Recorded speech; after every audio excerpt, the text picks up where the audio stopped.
Ya Imam ar-Rusli ya sanadi anta babullahi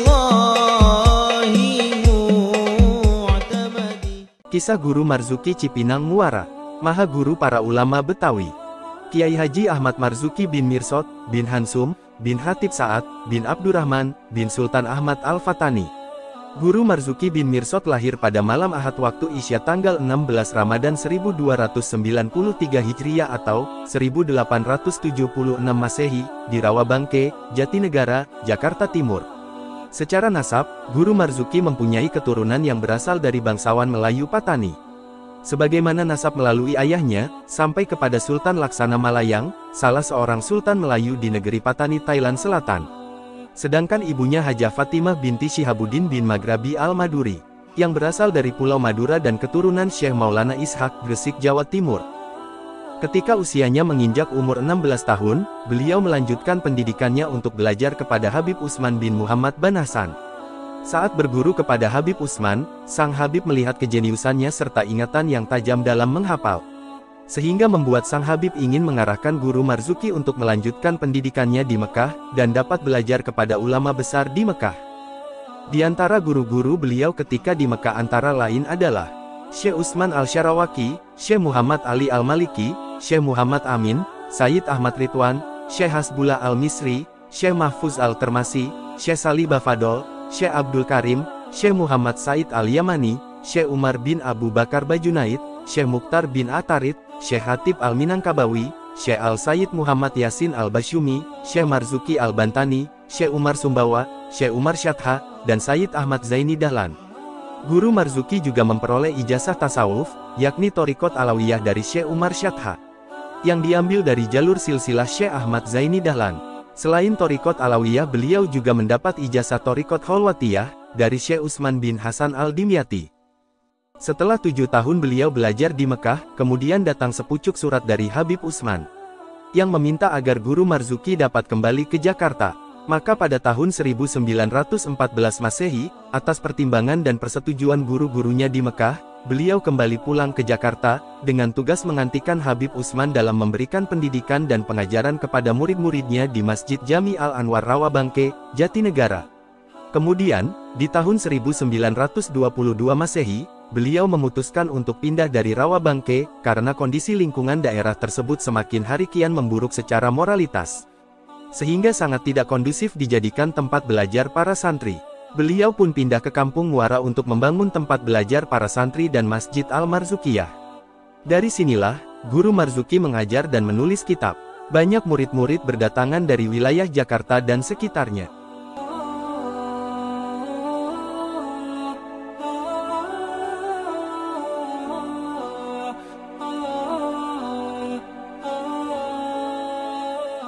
Menurut peneliti Iswanto, Guru Marzuki memiliki banyak murid yang menjadi ulama terkenal, terutama di lingkungan masyarakat Betawi.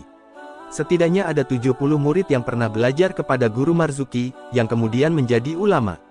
Sehingga tidak heran bila beliau dijuluki sebagai gurunya para ulama Betawi. Murid-muridnya antara lain, Kiai Haji Nur Ali, Bekasi; Kiai Haji Muhammad Tambih, Kranji; Kiai Haji Abdullah Syafi'i, Bali Matraman; Kiai Haji Thohir Rohili, Bukit Duri; Kiai Haji Hasbiallah, Klender; dan Habib Abdurrahman bin Ahmad Assegaf.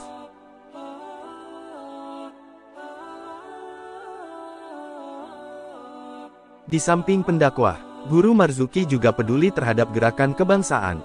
Sebagaimana pada masanya, Kiai Haji Hashim Asy'ari saat itu mendirikan Nahdlatul Ulama, sebagai organisasi keislaman Indonesia yang berlandaskan Ahlussunnah wal Jamaah. Maka, Guru Marzuki mengambil kontribusi dalam menegakkan NU yang masih usia dini tersebut di tanah Betawi. Berdirinya organisasi Islam Nahdlatul Ulama di tanah Betawi, memiliki kisah yang unik. Kisah tersebut diceritakan dari Kiai Haji Saifuddin Amsir, ketika Guru Marzuki diminta untuk mendirikan NU di Jakarta di tanah Betawi, beliau tidak langsung menerima permintaan tersebut, akan tetapi ada satu syarat yang harus dipenuhi. Guru Marzuki memberikan syarat, jika santri perempuan di Pondok Pesantren Tebu Ireng, Jombang, yang dipimpin oleh Hadratus Syekh Kiai Haji Hashim Asy'ari tidak menutup auratnya secara benar, sesuai syariat, ia menolak pendirian dan kehadiran NU di tanah Betawi. Lalu beliau mengutus orang kepercayaannya ke Tebu Ireng untuk melihatnya secara langsung. Dari hasil pengamatan orang kepercayaannya ini, beliau mendapatkan informasi bahwa para perempuan dan santri perempuan di Pondok Pesantren Tebu Ireng, Jombang, menutup auratnya dengan benar sesuai syariat. Atas informasi ini, Guru Marzuki Cipinang Muara menerima pendirian NU di Tanah Betawi, dan beliau menjadi pendiri NU di Jakarta. Permintaan pendirian NU kepada Guru Marzuki di Tanah Betawi, langsung dari Hadratus Syekh Kiai Haji Hashim Asy'ari. Permintaan kepadanya tentu tidak sembarangan. Mempertimbangkan juga pengaruh dan ketokohannya, sebagai salah seorang ulama terkemuka di Betawi pada masa itu. Guru Marzuki merupakan salah satu dari mahaguru ulama Betawi, yang memiliki peran penting dalam penyebaran dakwah Islam di Tanah Betawi. Kemahaguruan ini ditinjau pada aspek penyebutan, guru, yang mana secara status keulamaan Betawi, guru, merupakan level tertinggi setelah, mualim, dan ustadz. Seorang guru dalam buku, Genealogi Intelektual Ulama Betawi, melacak jaringan ulama Betawi dari awal abad ke-19 sampai abad ke-21, 2011 adalah penamaan ulama yang setara dengan Syekhul Masyaikh. Ia dianggap representatif dalam mengeluarkan fatwa agama dalam spesialisasi bidang keilmuan yang dikuasai. Setidaknya terdapat 6 guru dari para ulama Betawi yang disebutkan oleh peneliti di tahun 2002 bernama Abdul Aziz dalam judul, Islam dan Masyarakat Betawi. Sebagai 6 pendekar atau The Six Teacher yaitu, Guru Mansur, Jembatan 5, Guru Marzuki, Cipinang Muara, Guru Mukni, Kuningan, Guru Majid, Pekojan, Guru Khalid, Gondangdia, dan Guru Mahmud Ramli, Menteng.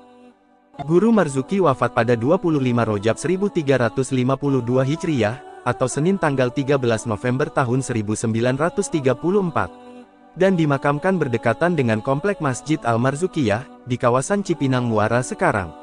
Dan meninggalkan 3 orang istri, dan 9 orang putra serta 9 orang putri.